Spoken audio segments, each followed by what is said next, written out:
नमस्कार, बहुत स्वागत। और कई बड़े अपडेट मिडिल ईस्ट से इस वक्त आ रहे हैं जो आपके लिए जानने बहुत ज़रूरी है। आनंद हमारे साथ है।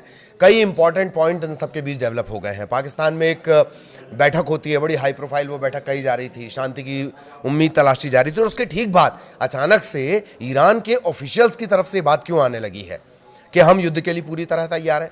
साथ ही साथ अमेरिकी नेवी का मूवमेंट अगर होर्मुज स्ट्रेट के इर्द गिर्द बढ़ रहा है, लेकिन भारत एकदम प्रसन्न है, खुश है, कहां से उसका कोई जुगाड़ हो गया। और इससे पहले रशिया चाइना की तरफ से बातें कही जा रही थी कि वो इस युद्ध में आ सकते हैं, हो सकता है, can be, it can be. पहली बार वहां से ऑफिशियल्स का बयान आ गया है, पहली बार। इसके मानी समझ रहे हैं आप, ये विश्व युद्ध की तरफ जाने वाली स्थितियां हो जाएंगी। एक एक करके तमाम चीजों को समझेंगे। सबसे पहले आनंद, हम ये समझना चाह रहे हैं, शांति की कोशिश हो रही थी, बैठकें हो रही थी, तमाम तरह की बातें हैं, अब ईरान के राजदूत एक बड़ा बयान दे रहे हैं। बिल्कुल, और ये बयान ऐसे समय पे आया क्योंकि ट्रंप, देखिए, एक धमकी भरा, एक तरीके से हम बोल सकते हैं कि उनका बयान था कि स्टेट ऑफ हॉर्मुज में नाकाबंदी शुरू होगी यूएस की, है ना। इसको लेकर के कड़ी चेतावनी ईरान की तरफ से आना शुरू हो गया है। आपको भी पता है कि पाकिस्तान में जो बैठक हुई थी वो इस्लामाबाद वाली बैठक असफल रही, और जो प्रयास दिखाया जा रहा था पाकिस्तान की तरफ से कि ये बैठक हम सफल करेंगे और एक तरीके से झंडा गाड़ेंगे पाकिस्तान का कि हमने कराया, लेकिन पाकिस्तान पूरी तरीके से विफल हुई, और इसमें एक तरीके से पाकिस्तान को भी नुकसान सहना पड़ा, क्योंकि सफल हो जाता तो वो चीज़ें कुछ और होती, बिल्कुल बड़ी बात होती। लेकिन अब जो है कि 42 दिन का युद्ध, आपको भी पता है कि 42 दिन तक बमबारी हुई, युद्ध चले, सीज फायर हुआ, लेकिन जो ईरान की शर्तें हैं, 10 पॉइंट की शर्तें हैं, उसको मानना है यूएस को।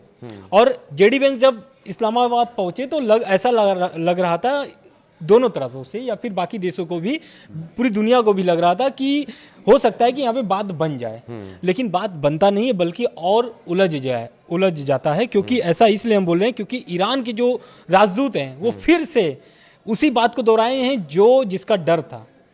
वो उनका ये कहना है कि अगर ट्रंप अपने बयानों से बाज नहीं आते हैं तो ईरान फिर से युद्ध करने के लिए तैयार है। और उनके जो राजदूत हैं इराज फरताली, उनका बयान आया है इराज फरताली का। उन्होंने साफ तौर से बोल दिया है कि अगर ट्रंप अपने शब्दों में नर्मता नहीं लाते हैं, थोड़ा नरम नहीं लाते हैं बयानों में, तो उनके लिए नुकसान है। क्यों नुकसान है? क्योंकि आपको भी पता है 42 दिन के युद्ध में कभी भी ईरान पीछे नहीं हटा, लगातार हमले किया, और यही कारण था कि ट्रंप जो है कि सीज फायर को लेकर के इतने उतावले हो गए थे कि यूएस, रसिया, चीन, या फिर हम बोले यूरोपीय कंट्री जो हों, या फिर हम कह लें नाटो देशों हों, सबसे वो संपर्क साधने की प्रयास किए कि कैसे भी करके युद्ध खत्म कर दिया जाए। युद्ध रुक गया है, लेकिन फिर से वही मामला शर्तों वाली, उसी पर मामला अटका हुआ है। रह गई बात, आप जो बात बता रहे हैं कि भारत बड़ी खुश है स्टेट ऑफ हॉर्मुज को लेकर के, जबकि एक तरफ ट्रंप बोल रहे हैं कि नाकाबंदी करेंगे, एक तरफ ईरान बोल रहा है कि स्टेट ऑफ हॉर्मुज में आग भी उठा करके आप देखेंगे तो आपको भारी नुकसान होगा।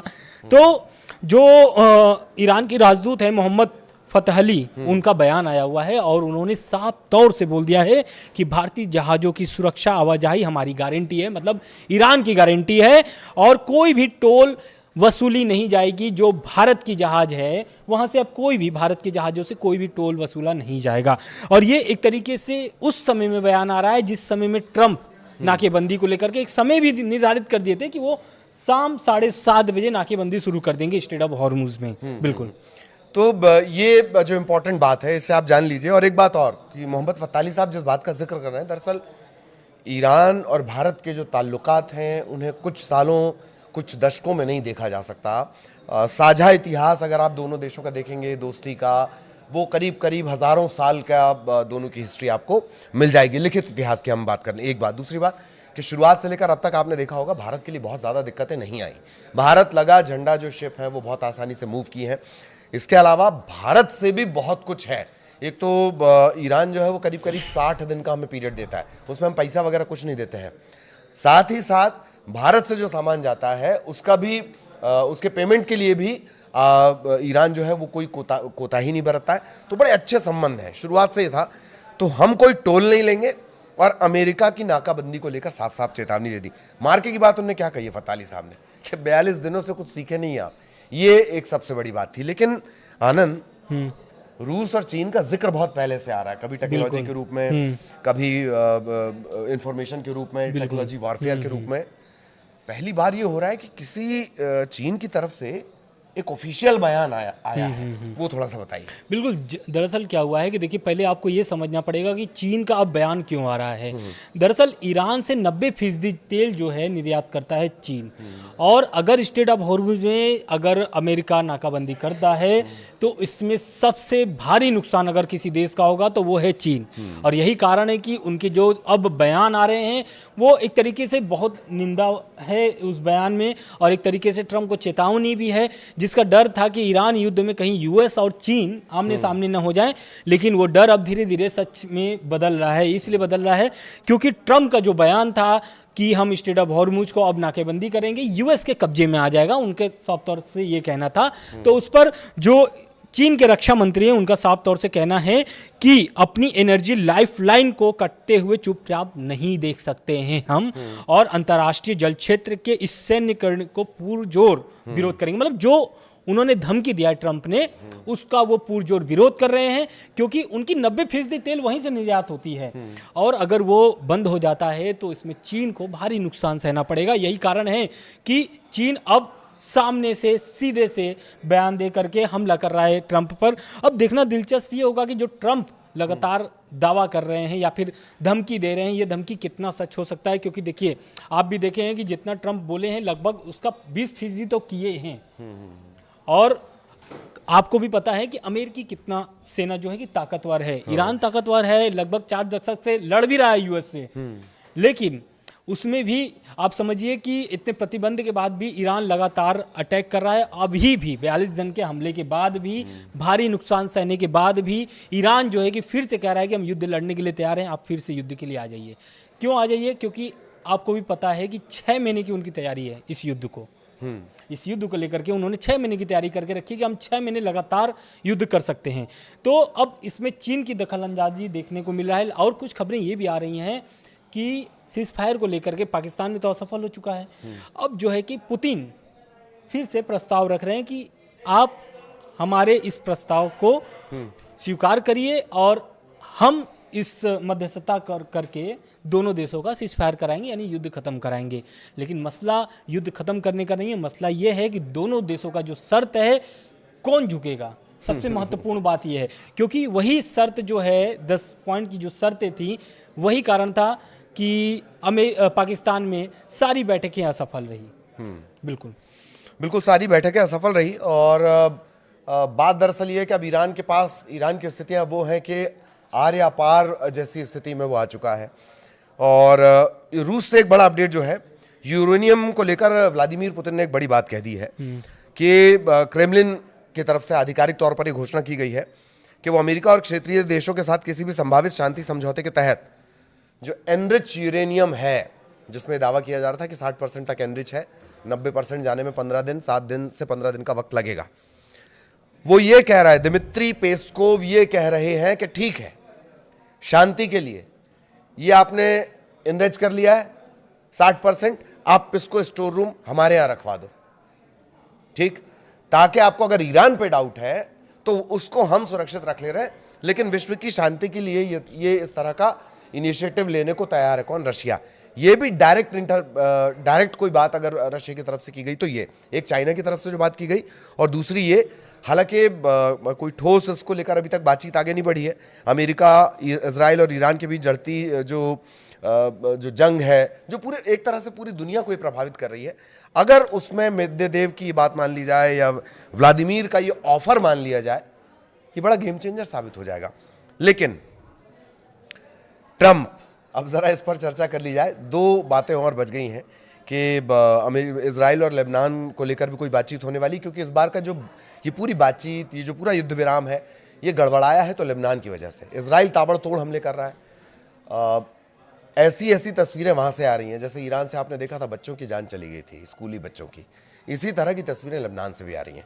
ये रोड़ा इसी में फंसा हुआ है। तो एक अपडेट लेबनान और इजराइल को लेकर भी है, आनंद, वो बताएं जरा। बिल्कुल, देखिए जिस तरीके से ईरान पर हमला शुरू हुआ, पहले हिजबुल्ला से, यानी कि लेबनान यानी हिजबुल्ला से कोई हमला नहीं था, लेकिन जब लगातार हमला शुरू हुआ और युद्ध खींचता चला गया तो उसमें हिजबुल्ला को कूदना पड़ा। और हिजबुल्ला आपको भी पता है कि किस तरीके से ईरान का समर्थन करता है, या फिर प्रॉक्सियों का जो ईरान समर्थन करता है, तो अपने कठिन समय में उसका सहयोग चाहता है, और वो सहयोग हिजबुल्लाह से मिला है, और हिजबुल्लाह लगातार हमला कर रहा है। लेकिन जब ये सीज फायर हुआ था ईरान, अमेरिका, इजराइल की, तो उस दरमियान भी ईरान ने एक चेतावनी जारी किया था कि अगर लेबनान पर हमला बंद नहीं हुआ, और अगर लेबनान पे हमला होता है तो वो हमला ईरान पर मानी जाएगी, यानी ईरान पर हमला हो रहा है। ईरान का साफ तरीके से चेतावनी थी, लेकिन इजराइल लगातार सीज फायर के बाद भी हमला कर रहा था, और उनका ये कहना था कि ये जो सीज फायर है इससे कोई भी इससे जुड़ा हुआ चीज़ नहीं है, हाँ। और वो लगातार लेबनान पर हमला करते जा रहा था। लेकिन अब बात बैठक की आ गई है, यानी उनके भी सीज फायर की बात हो रही है, जो कि कल बैठक होने वाली है व्हाइट हाउस में, और एक ही बेंच पर बैठेंगे ये दोनों देशों के राजदूत, और इस दोनों देशों के राजदूत बैठ करके ये बात करेंगे कि ये जो युद्ध चल रहा है उसको खत्म कर दिया जाए। खत्म करने के लिए क्या क्या अब इनकी शर्तें होंगी, ये देखना महत्वपूर्ण होगा, क्योंकि अभी आपको भी पता है कि ईरान, अमेरिका, इजराइल की जो बातचीत चल रही है वो असफल रही है। तो क्या लेबनान और इजराइल की जो बैठक होने वाली है कल अमेरिका में, क्या वो सफल होगी या नहीं होगी? क्यों नहीं होगी ये भी हम बता दे रहे हैं। इसलिए नहीं होगी क्योंकि अभी तक ईरान का मसला सुलझा नहीं है और उलझते जा रहा है। जैसा कि मैंने पहले बताया कि ईरान फिर से चेतावनी दे दिया कि हम फिर से युद्ध लड़ने के लिए तैयार हैं, तो इसकी भी संभावनाएं कम लग रही है। बिल्कुल। हालांकि इजराइल का जब इन्वॉल्वमेंट हो जाता है अमेरिका का, तो ऐसा लगता है एक बड़ा अपडेट ट्रंप और पोप लियो को लेकर जिस तरह से घटनाक्रम है, आनंद वो बताइएगा आप। लेकिन थोड़ा सा मैं आपको ये इजराइल और लेबनान की हिस्ट्री बता दूं। 1983 के बाद पहला मौका होगा, डायरेक्ट बातचीत होगी किसके बीच? इजराइल और लेबनान के बीच। अब उसे अलग अलग नजरों से देखा जा रहा है। जानकार ये भी कह रहे हैं कि ईरान से ना निपट पाने की स्थिति में, अच्छा ये सब मजबूत पिलर हैं, जो क्षेत्रीय पिलर्स हैं, उसमें एक लेबनान में जिस तरह से हिजबुल्लाह की तरफ से परेशान किया जा रहा है लगातार अटैक करके, तो इसे एक नए समीकरण के तौर पर भी देखा जा रहा है। एक बात जान लीजिए, अमेरिका में इजराइल के राजदूत हैं येचियल लिटर और लेबनान के राजदूत नादा हमादेह मुआवत, ये शांति के लिए बात करने वाले हैं, जबकि दोनों देशों के बीच कोई राजनयिक संबंध है नहीं। ये बहुत पेचदार होगा, आउट ऑफ द बॉक्स इसे दुनिया में माना जा रहा है। इस पर जरूर निगाह रखिएगा, आपके लिए हम इस पर निगाह रखेंगे। लेकिन एक और बड़ा घटनाक्रम हुआ है। ट्रंप आजकल फोटो डाल दे रहे हैं, जीसस बन रहे हैं वो। आनंद। बिल्कुल, देखिए ट्रंप की जो पोप वाली जो टिप्पणी थी उस पर ईरान की प्रतिक्रिया आई है, और एक तरीके से ईरान भड़क गया है उस पोस्ट से, क्योंकि उस पोस्ट में उन्होंने ये बताया कि मैं ही जीसस हूँ, मैं ही भगवान हूँ। उसको लेकर के मसूद पेजेश्कियान जो है ईरान के राष्ट्रपति, उन्होंने एक्स पर पोस्ट किया है, और उन्होंने साफ तौर से लिखा है कि शांति और भाईचारे के प्रतीक पैगंबर ईसा यानी कि जीसस की पवित्रता का अपमान किसी भी स्वतंत्र व्यक्ति के लिए स्वीकार नहीं है। और उन्होंने साफ तौर से इसका एक तरीके से अपमान बताया है, क्योंकि ट्रंप जिस तरीके से व्यवहार रख रहे हैं, क्योंकि अब बात आ गई है जीसस पर, तो जाहिर सी बात है कि भगवान, आप भी बोलते हैं, हम भी बोलते हैं कि भगवान एक हैं। तो ईरान के जो मसूद पेजेश्कियान है, उन्होंने बाकायदा ट्वीट करके उनके इस पोस्ट का निंदा किया है, और साफ तौर से बोला है कि ईरानी जनता इसे कभी भी स्वीकार नहीं कर सकती है। बिल्कुल। तो ये है, और जिस पोस्ट का दरअसल जिक्र आनंद ने किया है, जिस बात को लेकर पेजेश्कियान बहुत नाराज हो गए हैं, ऐसा नहीं है कि ये पोप लियो से पहली बार इनका पंगा हुआ हो। इससे पहले आपको याद होगा पोप फ्रांसिस को लेकर भी बहुत विवाद दोनों के बीच चला था। किसके बीच? ट्रंप के बीच और पोप फ्रांसिस के बीच। ठीक, वेटिकन सिटी भी इसकी जद में आई थी तब। एक बात। दूसरी बात कि जिस इस फोटो का जिक्र हो रहा है, इसमें वो जीसस की तरह चमत्कार करते नजर आ रहे हैं। बिल्कुल। एक बात और जान लीजिए कि इस्लाम और क्रिश्चियनिटी रूट में जाकर ये एक ही है। ठीक है, समझ रहे हैं आप? रूट में जाकर ये एक ही हैं दोनों धर्म, बाद में जाके इनके पथ अलग अलग हो जाते हैं। और पेजेश्कियान का ये जो, इसे मैं दांव कहना चाहूंगा, पेजेश्कियान बहुत सोच समझ कर ट्वीट करते हैं, इस बात को समझिए आप। बहुत सोच समझ कर आनंद उन्होंने ट्वीट किया है, इसे धर्म से जोड़ते हुए, इसे मुस्लिमों से जोड़ते हुए, इसे पूरी क्रिश्चियनिटी से जोड़ते हुए। खैर, तो इसी तरह के अपडेट हम आपके लिए लेकर आते रहेंगे। आज के बड़े अपडेट्स आपने जान लिए, इन पर नजर रखिए। इनसे जुड़ा जो भी आगे फॉलोअप आएगा वो हम आप तक पहुंचाएंगे। नमस्कार। नमस्कार।